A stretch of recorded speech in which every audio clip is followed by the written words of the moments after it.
Good morning, everybody. Welcome to, what are we? Are we on a Wednesday?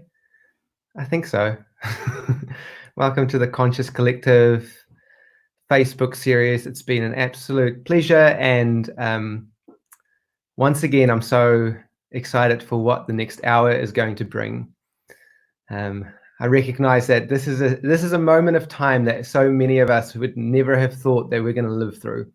And for many of us, we're facing a situation where we're spending more time now with our children and our partners or our family than what we ever have before. And in an ideal world, we'd love it.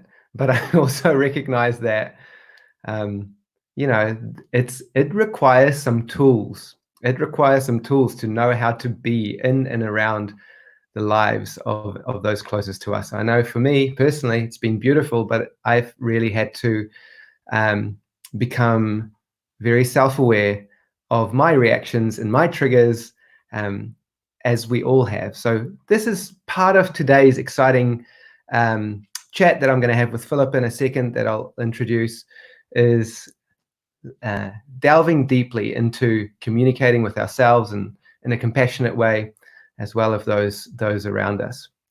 One of the cool, I just jumped off a call with my mentor, a group of mentors in the States, and we did a global coherence meditation, which is beautiful, from the HeartMath Institute. If you're interested, I highly recommend going to see and read all the research from HeartMath Institute. Super good.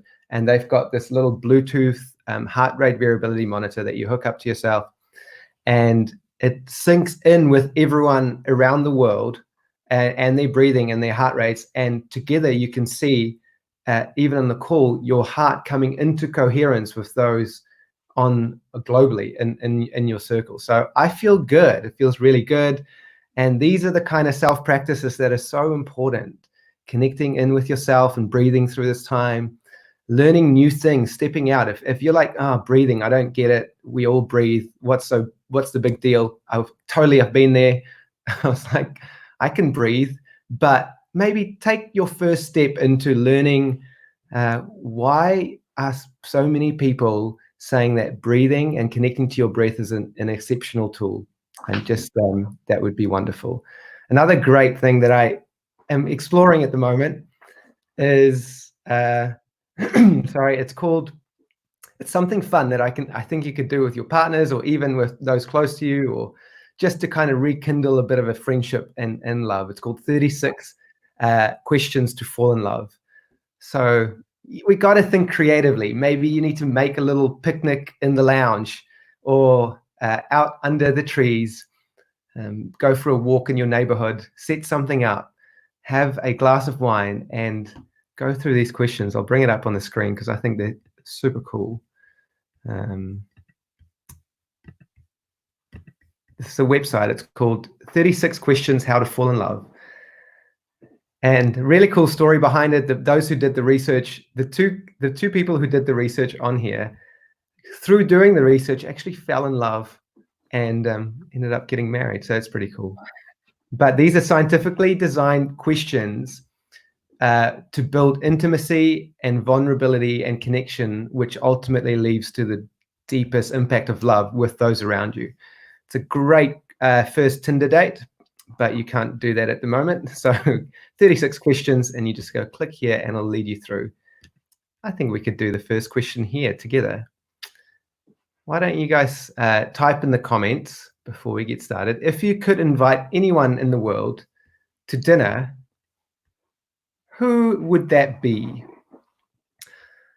I'd be interested to know. What do you guys reckon? Who would be the person that, if you could, and we'll say living or passed away, anyone that has been on this earth, and you could invite them to dinner, who would you invite? Let's see, Keanu Reeves. I love it. Princess Di, Barack Obama, my gran. How cool. Oprah Winfrey. Ed Sheeran. He would serenade you. Marilyn Monroe. For a second, I read Marilyn Manson, and I thought, okay, some people may have that flavor, but no, it's Marilyn Monroe. My dad, my mum, yeah. Those who have gone before us, who our whakapapa, those who we connected to, absolutely. To sit with them again. Mm. You know, my daughter, they lost their grandmother only 4 months ago, their mum's mother. And yesterday she said what helps her to kind of get through some of the stuff that's going on, she's 7 years old, is the fact that she knows that her Jesus and grandma live together in her heart, and they help her get through it. And I thought that was really special. Those who've gone before us, they're a crowd of witnesses that stand there, that cheer us on. Thank you so much for the participation. I'll get back to our screen. Filipa, it's absolute joy to have you. I first came across the work of Dr. Marshall Rosenberg, Nonviolent Communication, because our friend Penny, mutual friend, said that she made the comment, she said, if our teachers, I always ask her, what do you think is the one thing in the sector that can make a significant difference? And she comes back to this: if our sector, if our teachers can understand the principles of nonviolent communication and help to communicate for connection rather than increased pain, then there would be a significant difference in the way that we relate with each other and with children. So I was really interested. I read the work of Dr. Marshall and was deeply inspired by that work. And I'm excited to have a conversation with the work that you've been doing. You talk about your work as being communication for connection. So welcome, first of all. Kia ora, Rick. It's a pleasure and an honor to be here. I'm excited to just listen to your story and how you came to the work that you're doing now. And so maybe as a introduction for us all, why don't you just share a little bit about your journey and how you've come to do the work that you're doing right now? Yes. It started, I have two daughters now, 17, just turned 18 and 19 and a half. When they were 4 and 5, I came across Marshall Rosenberg's work, introduced to it by a friend. And I was a play center mom. I was a mom reading everything and looking for everything. Excuse me, I have a tickle. No, that cough is not the virus. Yeah, can't get it across the screen. I think it's a nervous one. Well, I understand that. And I looked into the work, and I found so much support to be the mom I really wanted to be, as an empowering model, and of course have this connecting, more enriching and more connecting relationship with my daughters. I had a rich one, and I knew there were times when my buttons were pushed, when I was tired, that I wasn't my best self. I wasn't my connected self. I wasn't the one modeling the way I would love them to be when they're tired and when they are triggered, which would be self-care, valuing their reaction in a way that's empowering, which I didn't know how to do, actually.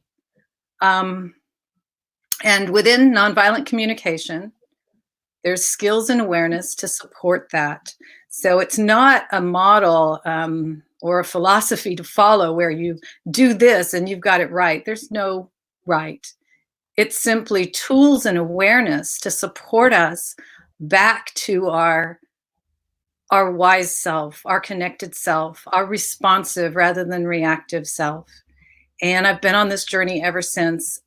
Yes, I teach it, and I've been teaching 10 years, but I practice. I practice, and it sounds like, is there a skill that you practice so you do it right? No, that's not it. I practice when I'm reacting. And reaction for me is human, and it's touching our wounds. And when our wounds are touched, we become in that some state of protection, fight, flight, freeze, defensiveness, or some fight, flight, freeze sort of response going on inside. And from that place, we can't really connect deeply with what's most important in our heart, or get real clear in our mind, because our mind goes into those conditioned patterns and habits. And what we do from that place is not the most empowering thing that we could do. So effectively, so I think sometimes we start with the wrong question or the wrong outlook, where we go, oh, I want to solve conflicts in my team, and I want our team to communicate better. But what you're saying is communication starts within first. Absolutely. So this is how we've been taught to operate. We identify the problem and we fix the problem. We're missing the target there. The target is within the problem, what we're classifying or we've diagnosed, analyzed in our mind as the problem. Actually, it's about what matters to us in that situation. So it's coming home to, by connection to ourselves first. What I mean by that in this example is, what is most important to me about this situation? And that takes it to a much deeper level of awareness and clarity than I can access when I'm just focused on my mind's idea of the problem. Right. There's the Viktor Frankl quote that I think we mentioned in our broadcast on Monday with Helen, and you said that, yep, you're very familiar with it. It says, between stimulus and response, there is a space. In that space is our power to choose our response. In our response lies our growth and our freedom. Tell me about what that means to you, and how that connects to your heart. It's one of my favorite, that Viktor Frankl quote. So there's quite a few parts in there. If I bring it down to one point for me, it's the pause. It's that pause button between when I get triggered, when I get in some kind of, I get activated. Before I do something, say something, can I have a space first, this space to connect in? Again, what's most important to me? And we're going to introduce what I mean by universal human needs, but what's most important to me? And come from that place.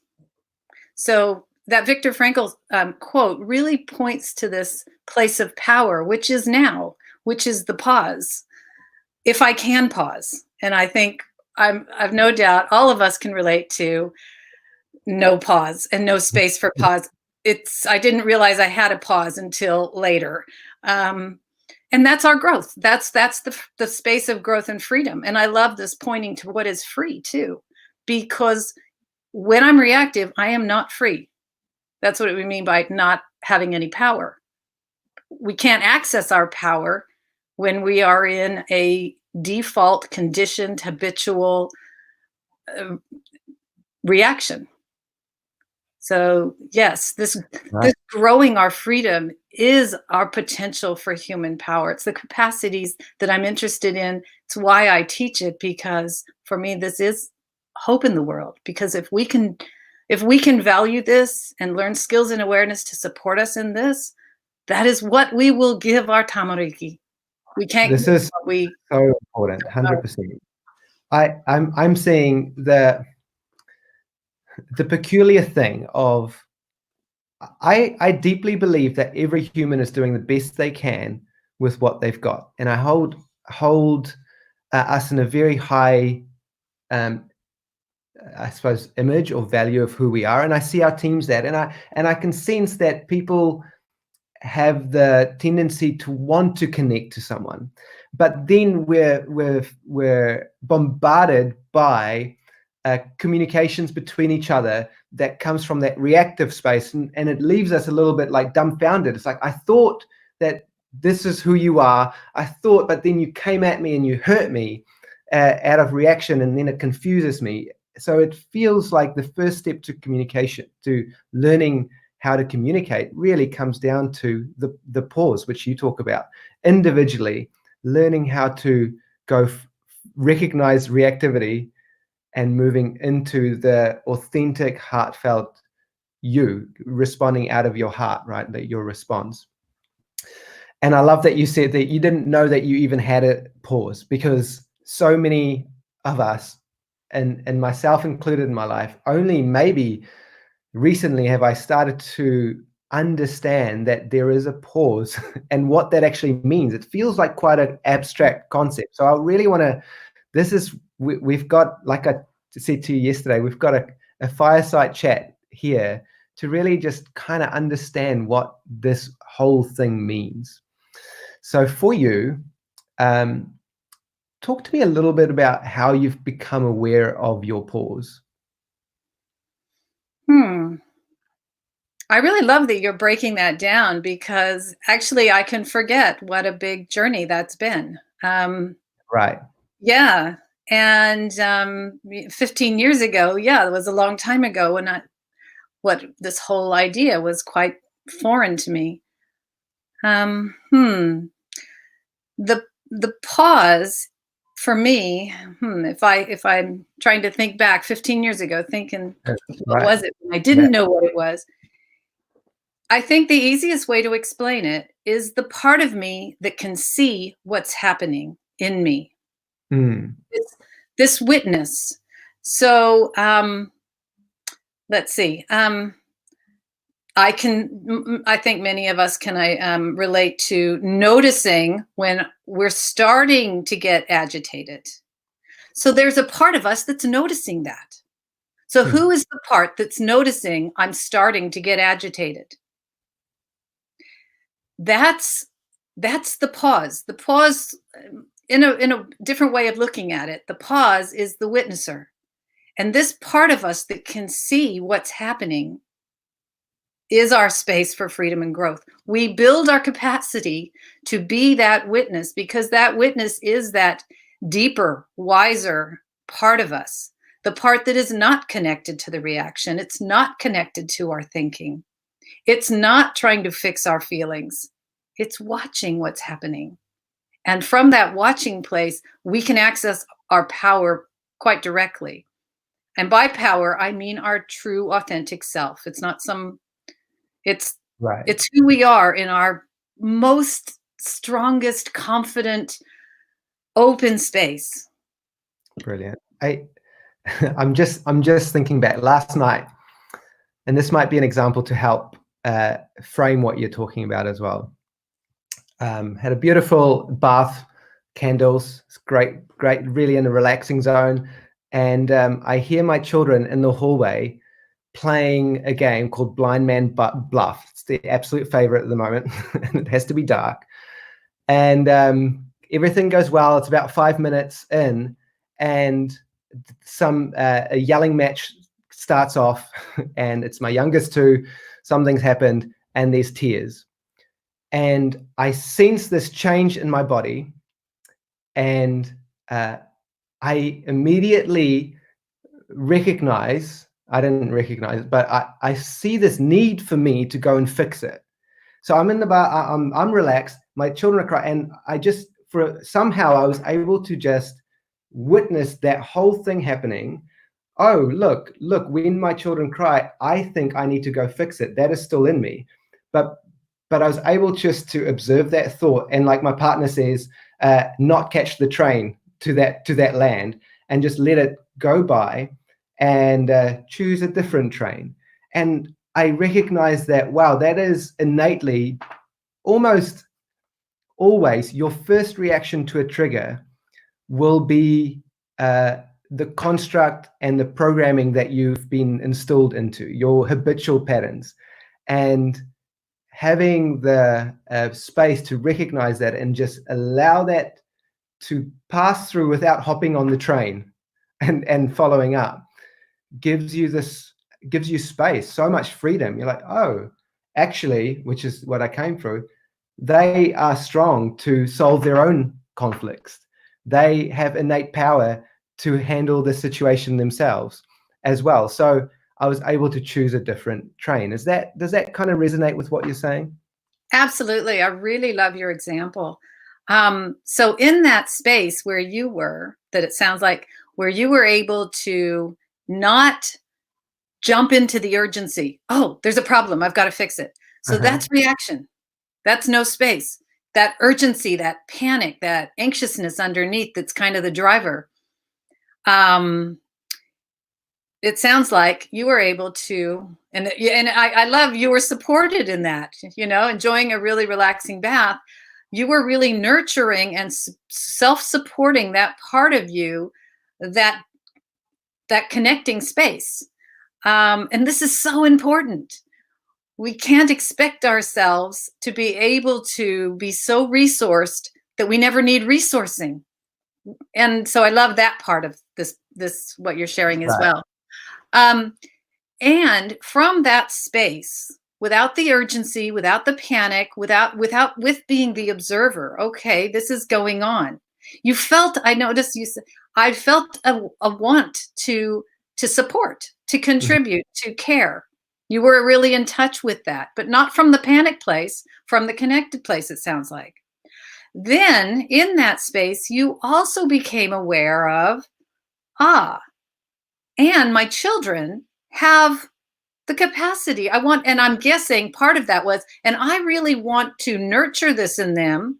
And maybe thinking, when I go and jump in really quick, the message is, I don't think you can handle this, and also doesn't give them the space to have some exercise in working things out together. Is that how it was? I mean, guess what? 2 minutes later, there was just laughter, right? Continuing on the game. And if I uprooted myself and, disrupted, I probably would have come out of a place of frustration, because how dare you interrupt my peace, and they would not have experienced that as a connected experience with me. Yeah, absolutely. I love another element that you've just brought in here. My mind would have gone, you've disrupted my peace. 100%. That thought makes me a different person with my child, because out of that, I've come to blame. It's your fault. You did this to me. I mean, we give our power completely away to the other person. And we come out of this energy of their fault. We can't see them anymore. So when we're talking about children, this is really a critical part a critical message that I hope I bring in my work, is how we see them is how we treat them. There's a really, there's another quote that I've got here beside me, because it's so important to me and central in my work with people that are caring for tamariki. And it says, the way you see people is the way you treat them, and the way you treat them is what they become. This is a Goethe quote. And so if I see a child, in your example, if I saw my child through, you've disrupted my peace. Look at the lens. I can't see my child. I see this thing that disrupted my peace. I'm going to treat it very differently than a child actually in need of support or going through something. Actually, what the key element for me is seeing them in their human needs in that moment. I recognize their humanity. It keeps me connected to my humanity, and out of getting caught in thoughts that drive reaction, drive anger, drive me out of myself, away from myself. That's beautiful. I think I'm just pausing here for a second with the whole reaction and how that feels, because I think that's, if we can together really explore the, for me, it's like, and we were having a discussion about this last night, my partner and I. She said, yeah, for her, it's a change in her body, and an emotion first, and then a thought or a story attaches to it, and then the action and behavior happens after, and it's kind of like compulsive in a way. And would you say that is an accurate way of how reaction works?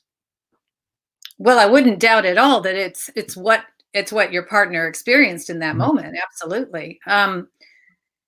And what I love and what I heard there is her ability to track what's happening inside of her. If we can't do that, or well, to the capacity that we have that we can or can't do that, we can't really be the master of ourself in our response. Because to be really empowered in coming from my authenticity, which is my power, I use these words interchangeable. I've got to be connected to what's going on inside of me, aware of my thinking, notice and tracking my feelings and what I'm doing with them. And it sounds like she became very aware that she was having these feelings that drove some thoughts. I see that as a wonderful capacity that is so important for us to grow, to be able to be our chooser and freedom in our life, to be our director rather than the director who's doing usually the directing, which is this nonstop chatter in our head that we have. It's just been programmed and conditioned, and we move in a default setting. That is not freedom in choice. That is push play, some kind of old programming, wounding. It's just, unconsciousness, really. Yeah, absolutely. It's us being controlled rather than us. What you talk about, power, us being controlled rather than being in power. So these two things. One is, you talked about blame, and I think a lot of us would say, yeah, English is our first language. I kind of tend to see that blame is our first language, because man, we speak it fluently in our heads and in the way that we communicate with people. And when we look at the plethora of parenting examples that's probably gone before us, it's pretty easy to see why we blame ourselves so much. If something went wrong as a child, like, why did you do this? I didn't, that kind of, it was and probably still is pretty normal. So then we tend to go, we use all our energies to figure out how that person has done us wrong and how they should change in order to fix me. You're introducing a really key experience, reality that we live in, and that is this idea of right and wrong, good and bad, appropriate, inappropriate. And this is a paradigm that has driven us for 8,000 years. If you do wrong, you get punished, because that is how we learn a lesson. I mean, just hear the violence in that. And if you do right, you get rewarded. External motivation. This is the home of external motivation. It's the home of giving our freedom and power away. And it's to really acknowledge how deeply these roots go. What NVC offered to me that was so different, so profoundly different, was something different to do than that. And so you think, oh God, if I let go of right and wrong, what's left? Right. Yeah. But it's looking at life from a different measurement, which is, instead of, is this right and who's wrong and who deserves punishment and who deserves reward and that kind of paradigm, it's what is serving life and what serves life, what doesn't. And what's the measurement there is needs. And that word is really loaded, and I have a particular way that I'm using that word, which is how it's used in nonviolent communication. And really, by needs, we're talking about the qualities that make us human, and such as aroha, love, support, care, meaning in our life. They're the qualities that every single human being regardless of age or gender or orientation, whatever a human being requires in order to live, such as air and food and water, and requires to thrive, to such as support, care, love,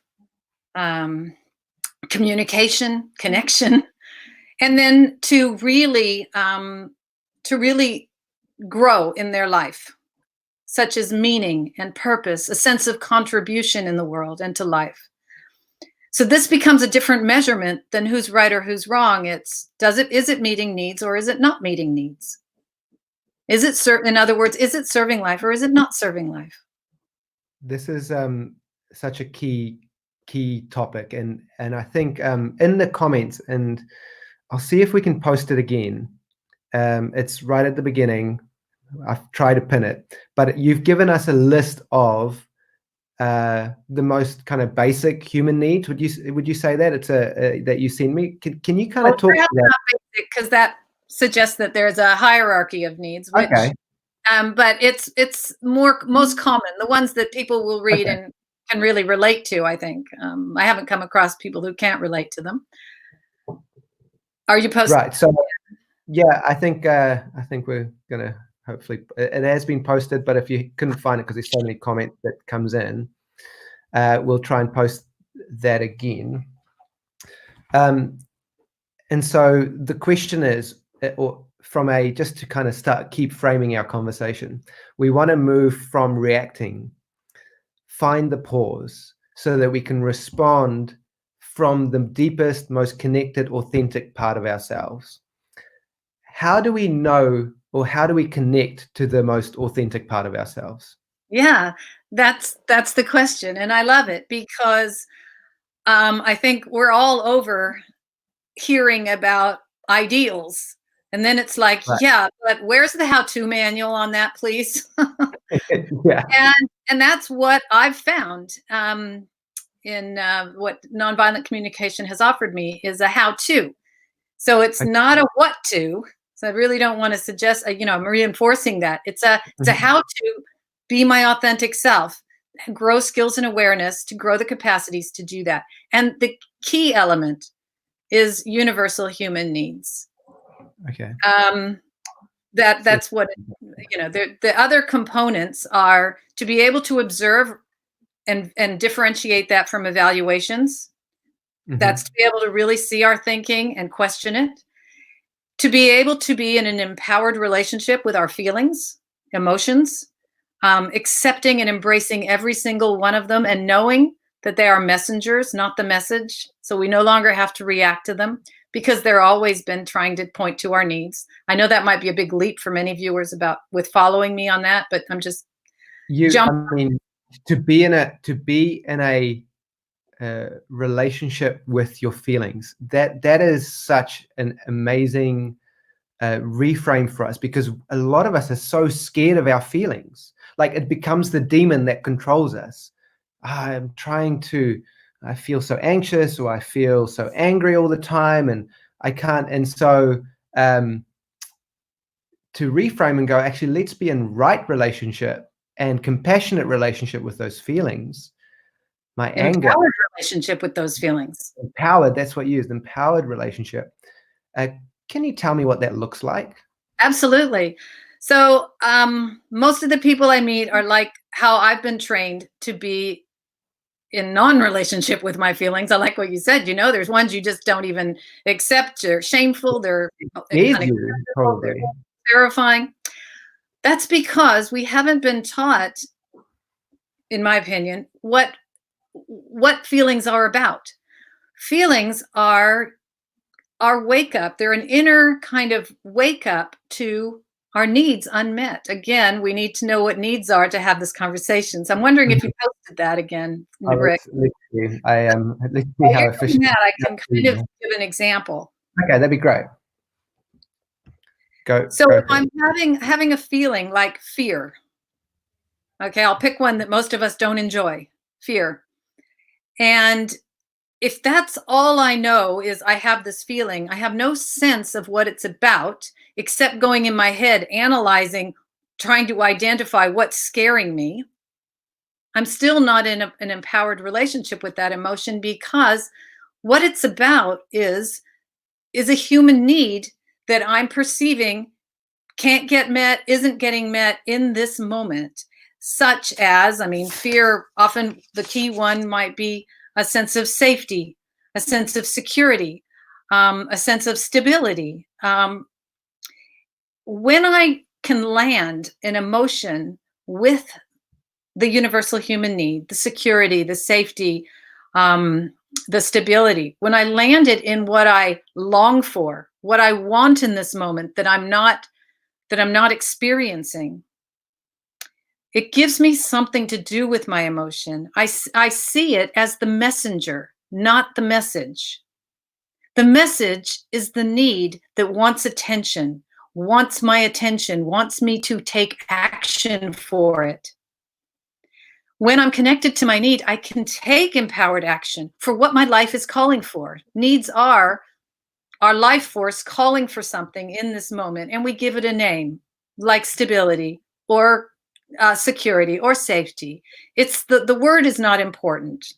The words on the list that maybe you're seeing right now are only are only important to the degree they point to an experience that you relate to, as far as something that nourishes your being. Safety and security nourish us to go forward, to be creative, to fulfill our lives. Each one of those needs on that list does that for us in different ways.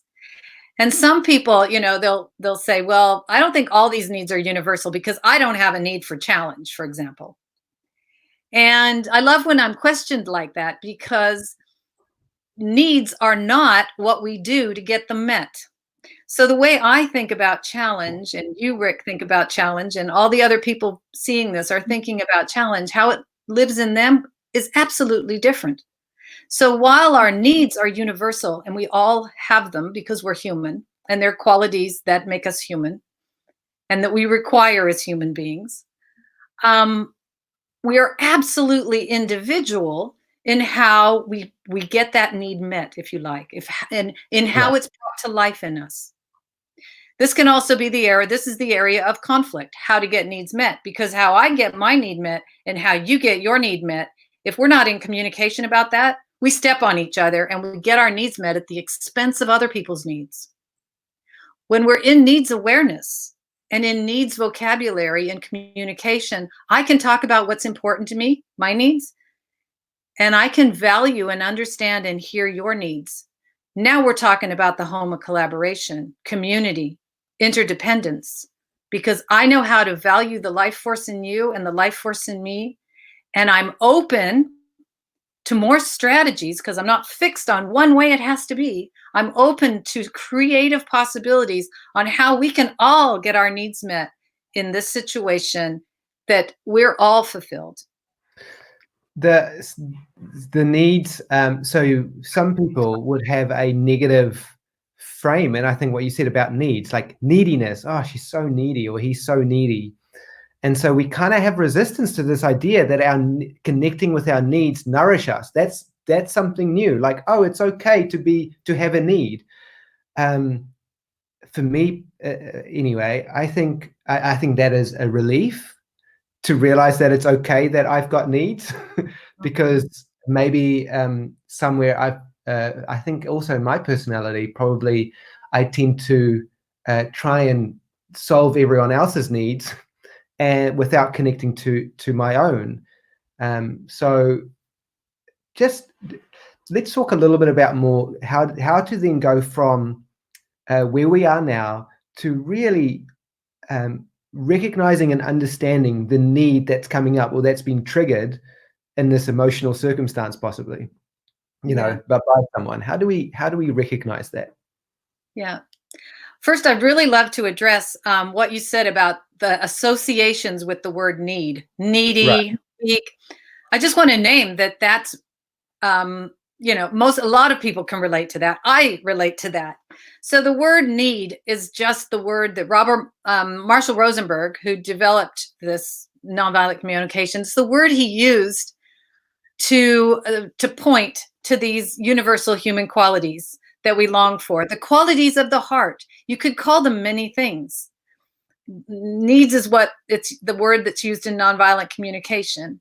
I prefer life energy, and we give it a name. In this moment, my life energy is calling for support, or my life energy is calling for self-acceptance, or my life energy is calling for connection.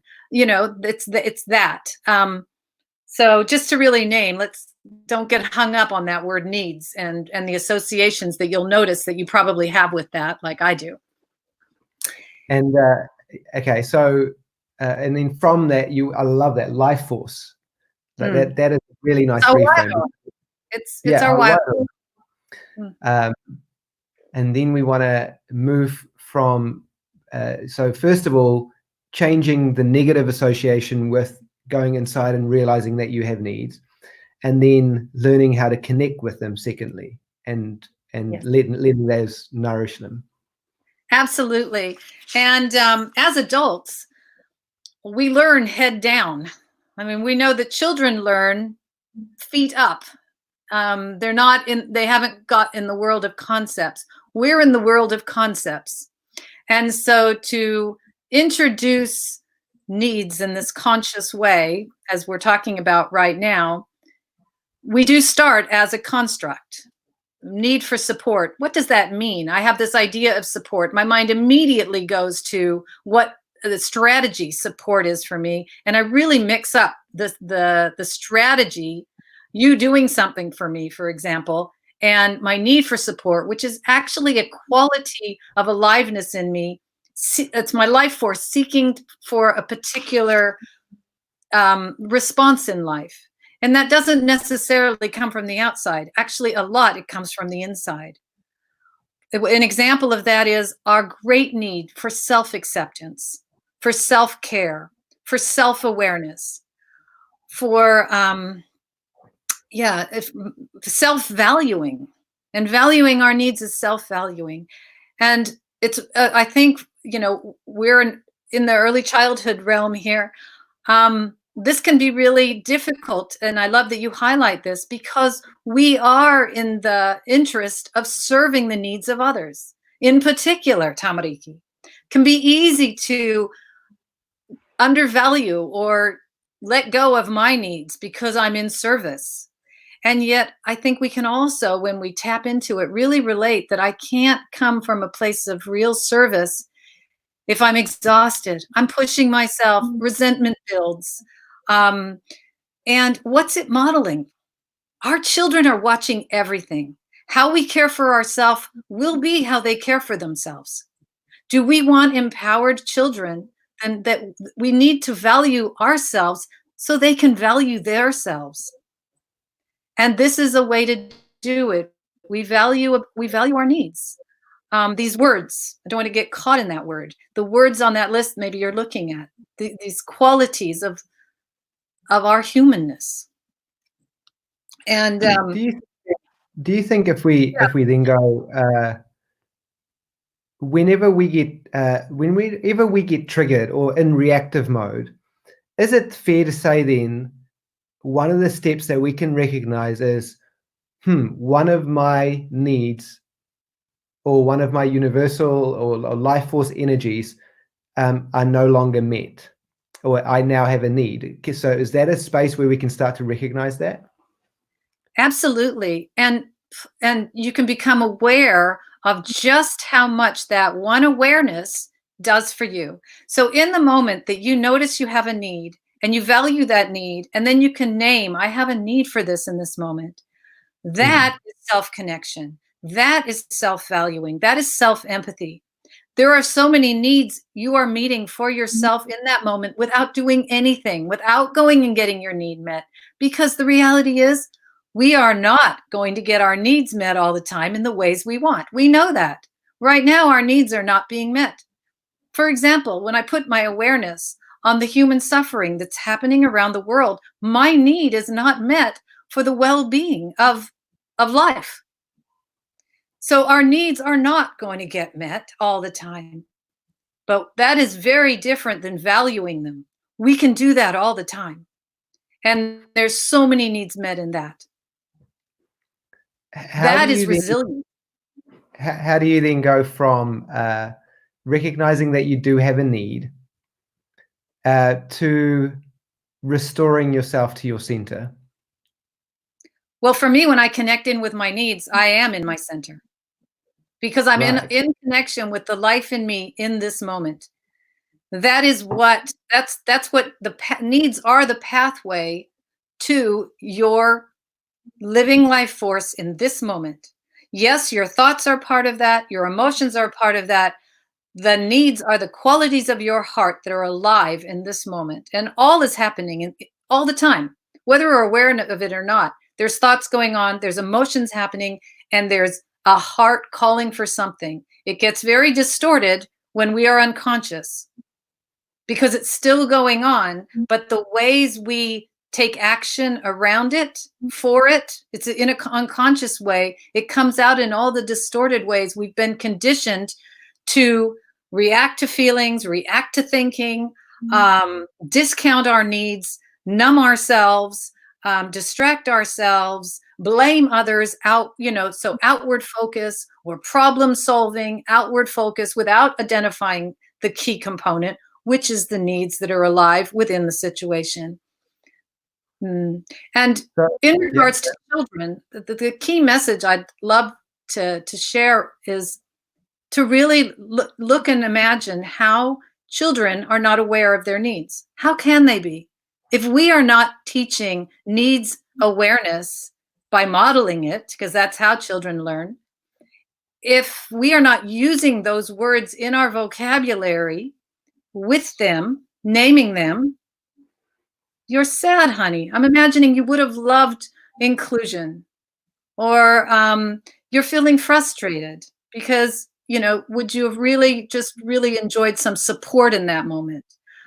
So you name the emotion, yes, but you name the need that it's about. So no longer are they scared of their emotions because they know the emotions. There's nothing to be scared about. Every one of them is acceptable, honorable. Actually, I'm so blessed to have them because without them, how could I navigate my life and know when my life is being fulfilled? That's when I've got comfortable feelings, lets me know my needs are being met. And how do I know when something really in my life force needs attention? Those are uncomfortable feelings, waking me up to pay attention. But I can't do that if I haven't got this awareness. So children, they act out like we all do. What do we do when we don't know how to express what we don't know what we need?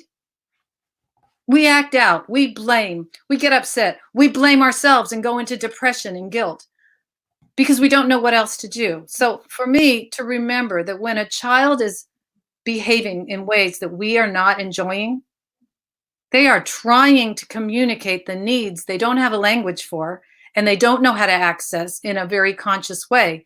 They're very connected to their needs, by the way. Children haven't got all the layers of discounting needs and negating needs. Some are important and some are not important and all that. So they're very connected. They just do. Their behavior is expression and it's communicating needs. When we can look through that lens, we will respond from our heart. And there's a quote by Penny Brownlee that I just love because it nails an example so well. And I'll just invite everyone, Rick, for you to do, just notice in your body when I ask you, when I say this to you. That child is attention seeking. Now notice what happens in your body if I say, that child is connection seeking.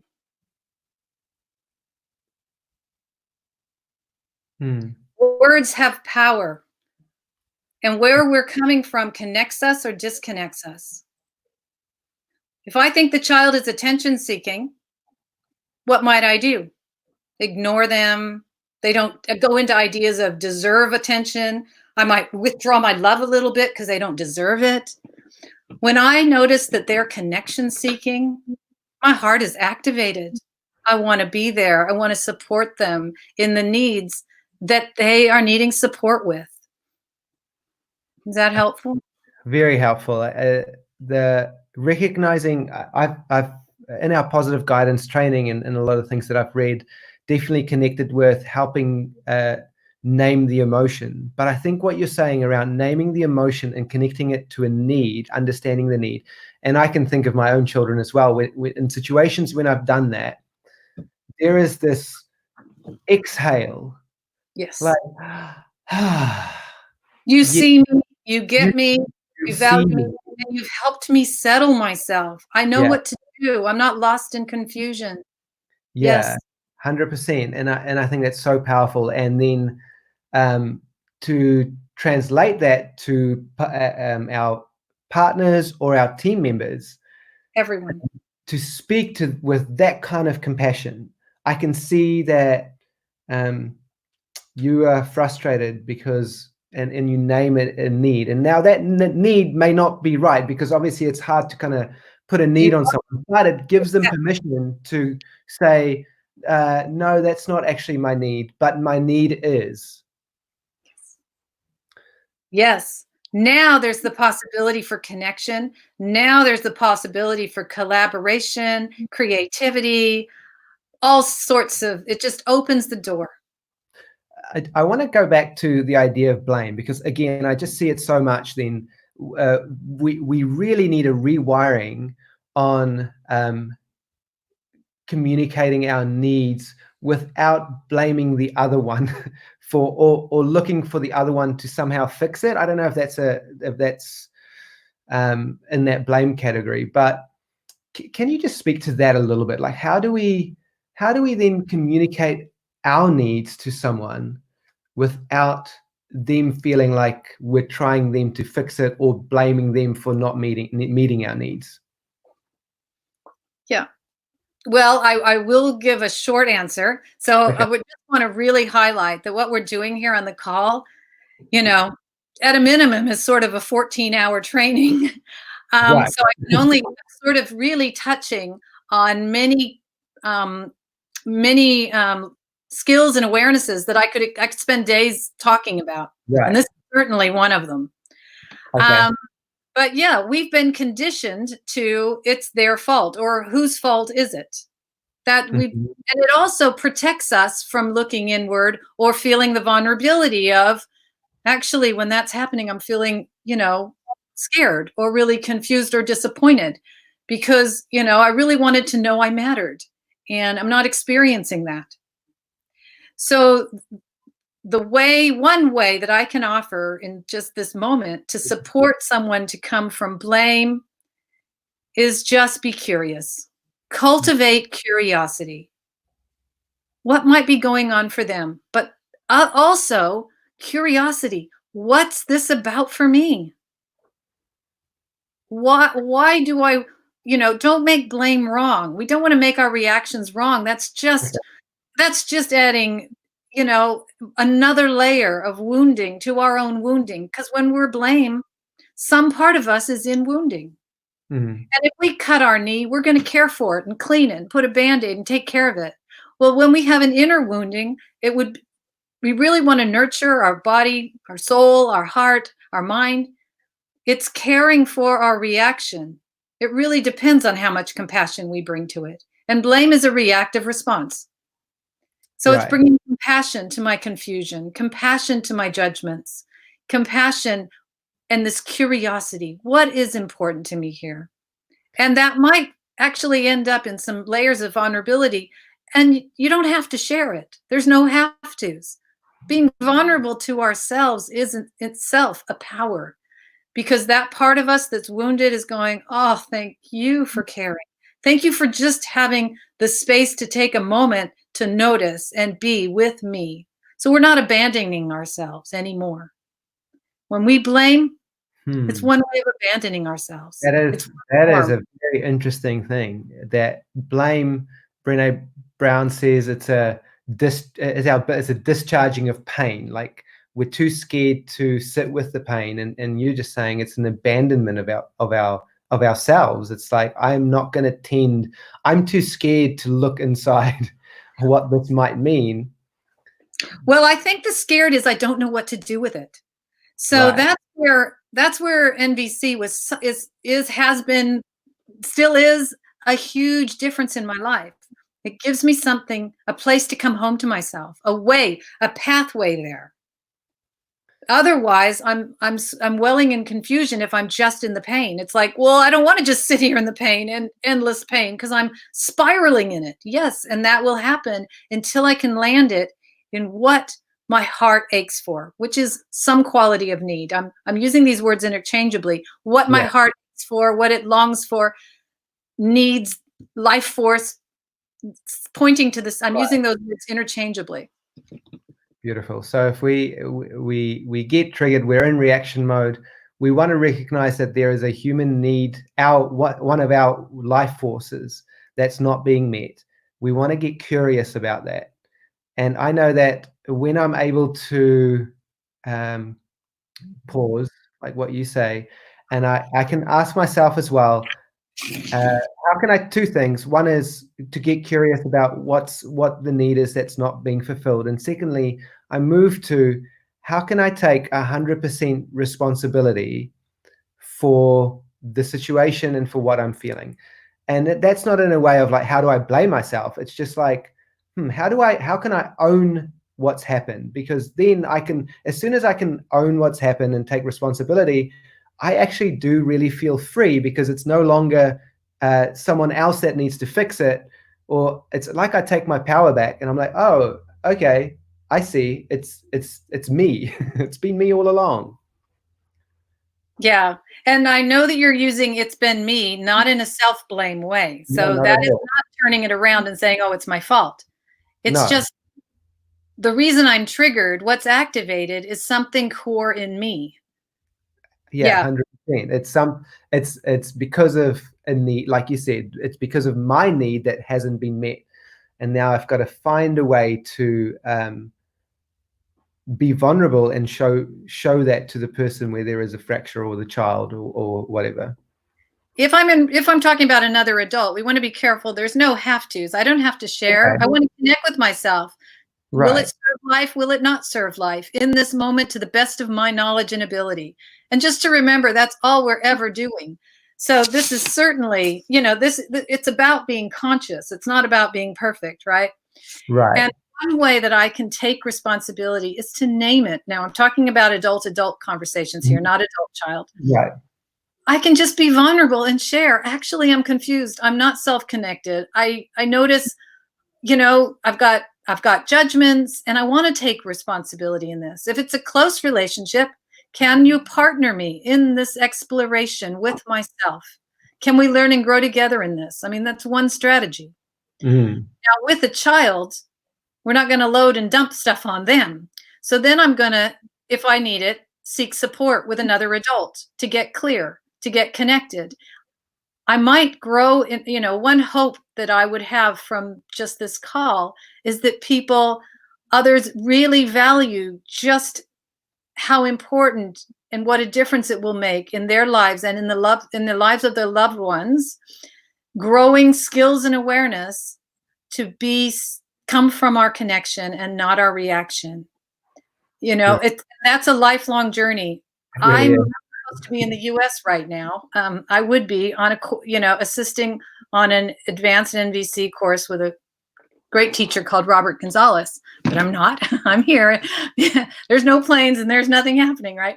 But the point I want to make is I'm learning and growing. This just because I'm teaching doesn't mean I stop learning and growing and practicing.